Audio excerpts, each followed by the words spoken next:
शुरू अल्लाह का नाम लेकर जो बड़ा मेहरबान निहायत रहम वाला है। ए बनी इसराइल, याद करो मेरा वो इनाम जो मैंने तुम पर किया है, और पूरा करो वो अहद जो तुमने मुझसे किया है। तो मैं तुमसे वादा पूरा करूं और तुम सिर्फ मुझ ही से डरा करो, और उस पर ईमान लाओ जो मैंने नाजिल की है, यानी कुरान,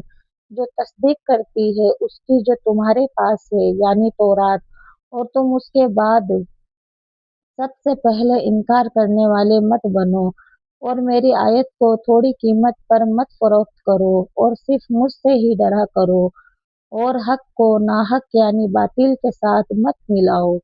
और ना हक को छुपाओ जबकि तुम उसको जानते हो, और नमाज को कायम रखते रहो, और ज़कात देते रहा करो, और नमाज में झुकने वालों के साथ झुकते रहा करो।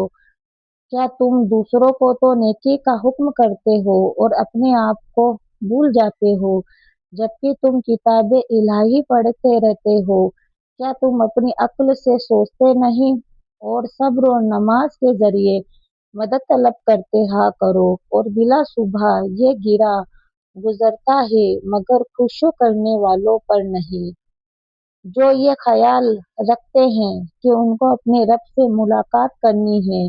और उसी के पास वापस जाना है। ए बनी इसराइल, तुम मेरा वो इनाम याद करो जो मैंने तुम पर किया है,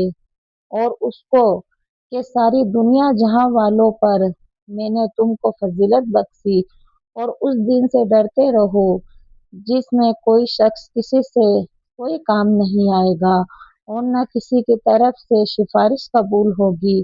और न किसी से मुआवजा लिया जाएगा, और न उनको कोई मदद दी जाएगी। और जब हमने तुमको आले फिरौन से निजात दिलाई, जो तुमको ईजा पहुंचाने में लगे रहते थे, तुम्हारे बेटों को ज़ुबह कर देते और तुम्हारी औरतों को जिंदा छोड़ देते,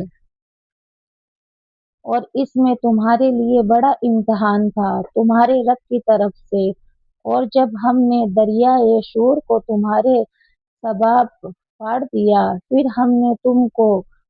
डूबने से बचा लिया, और फिरौन के लोगों को फिरौन के साथ गर्क कर दिया। अगर तुम उस वक्त देख देख रहे थे